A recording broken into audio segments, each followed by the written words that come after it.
General Sharif, you've been in the front line of countering terrorism. Do you think these advantages that we've heard that terrorists have, the ability to act quickly and to use these new methods of communication, give them an advantage? It gives them a huge advantage, and I must agree with my panelists. It's not only a cancer, it's the most deadly cancer. And I personally feel these terrorists have the ability to mutate, to morph, and they can do that very quickly. And obviously, this platform of digital age that is available, whether it is social media or any other platform which is available, they use it very, very effectively. And recruitment is one thing which is done on that. And I think the financiers, the betters, the facilitators, the sleeper cells, and the sympathizers, all of them are involved in this. And I totally agree with His Highness. You know, there's a requirement to for the free world to gel together and to react in such a fast pace. I would like to say that we need to go on a surge to get rid of this menace. And they plan their attacks very well. They want glorification. If you see the timings, if you see the choice of the targets, there's a method to this madness. It's not that somebody from the cave is just planning it. It's much more to it. And they've been very, very successful in it. And I think we have been late in time. But if I just say a few words about my country, Pakistan, and the region, we were having around 150 odd incidents a month. And from that, we came down to a single figure in 2016.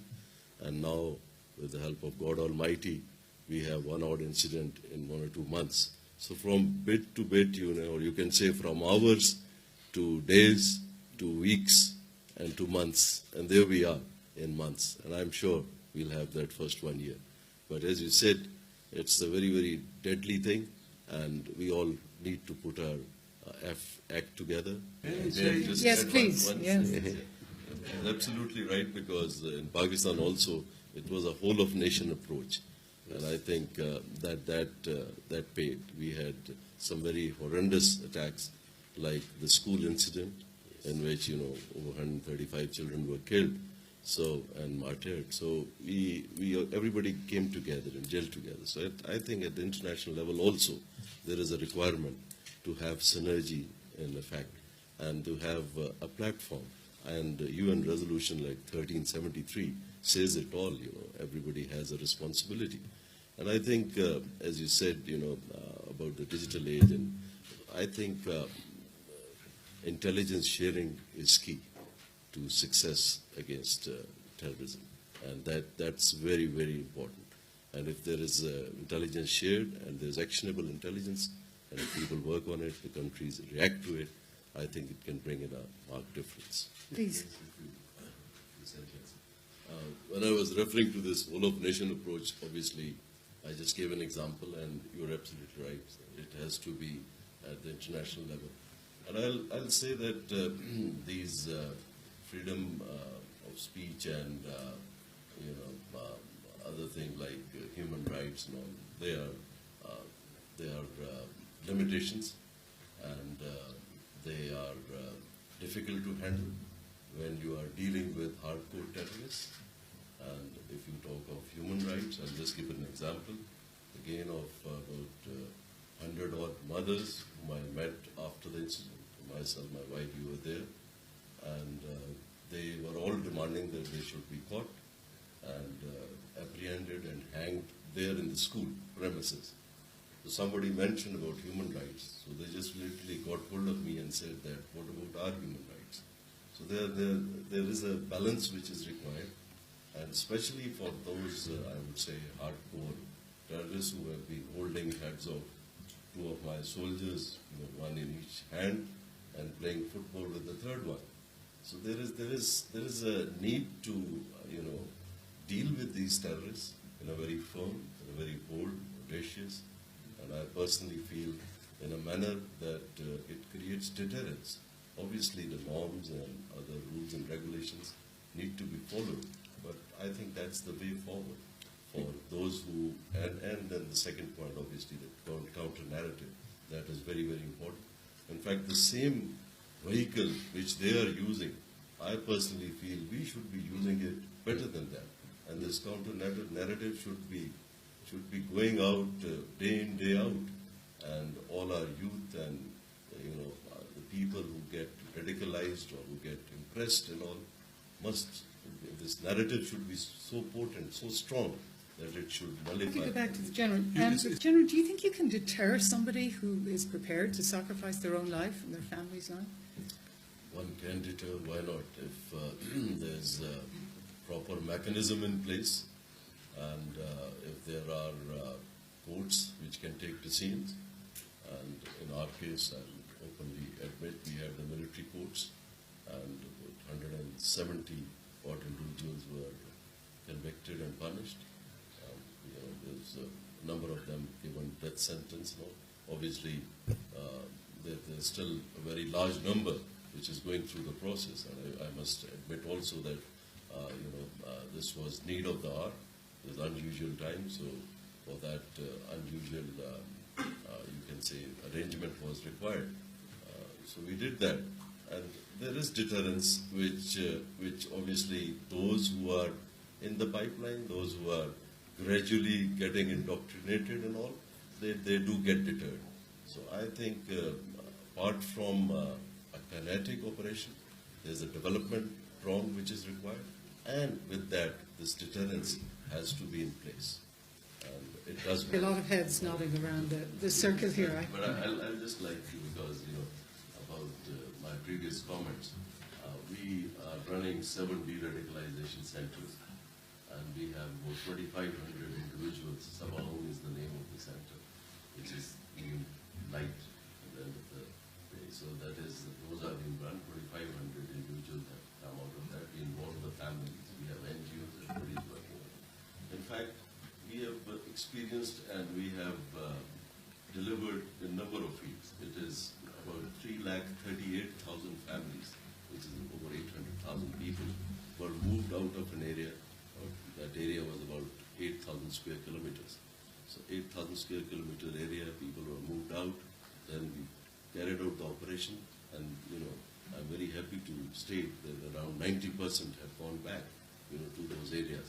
So we cleared the area, moved them back, and all this has happened with the theme build better than before, and obviously poverty, education, health, and all these things. We even gave them polio drops, and Robert Gatewood rang me up and thanked me. So that's the type of that's what I was saying. There's a whole of nation approach required, and there is a full team behind it. So only then, it's not only it's not only an operation. It has to be a concept which deals with all these dimensions. Only then one can bring down terrorism and control extremism.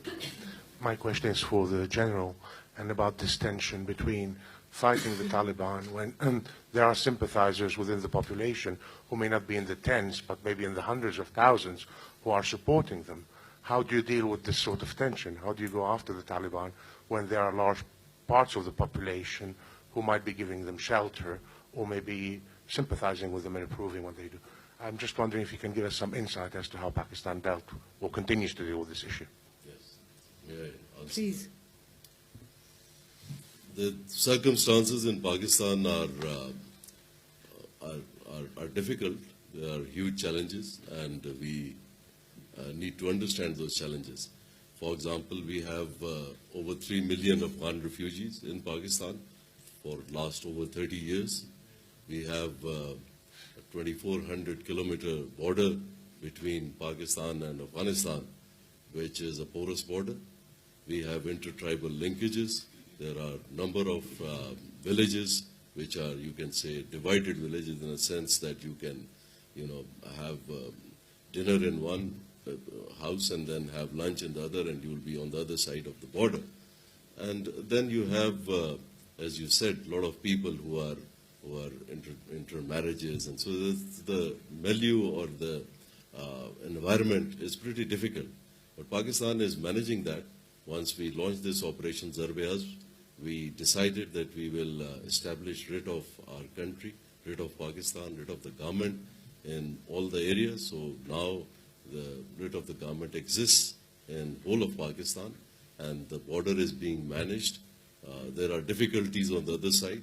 There are pockets in Afghanistan where there are a lot of all these organizations, a lot of terrorists and the groups are there. And then there's a talk of various tribes and various networks like Afghanis and all. So that all is dependent on the situation in Afghanistan. So we hope and pray. It is our brotherly country, and we hope and pray that stability returns to Afghanistan. And ours and Afghan destiny obviously is linked. And I personally feel the moment there is stability in Afghanistan, things will Yes. about various conflicts that are going on in the world. I personally feel there is a requirement to resolve these conflicts, but that would also, like Kashmir is one, Palestine is one, another conflict. And once we do that, I'm sure, again, it would help in having a better understanding, better harmony in various regions. Thank you. Vikram. Because glorification, in my opinion, is something on which these terrorist organizations thrive. And that's why they choose the right moment, the right target and all. And so in that way, maybe in the future, the West, or the developed countries, they will have problem in a sense as far as this cyber is concerned. If it has to be something, it has to be spectacular in nature. And I hope it doesn't happen. And it would be very unfortunate. But that's what they have always been trying. So that would be something that one can see with this. But there is a requirement to have filters. There is a requirement to control the technology in a manner that it does not get into the hands. It's easier said than done, but there has to be something done about it. And I personally feel the international community needs to sit together, develop a counter-narrative, and develop, as far as this digital age is concerned, develop some system that we have a check on it.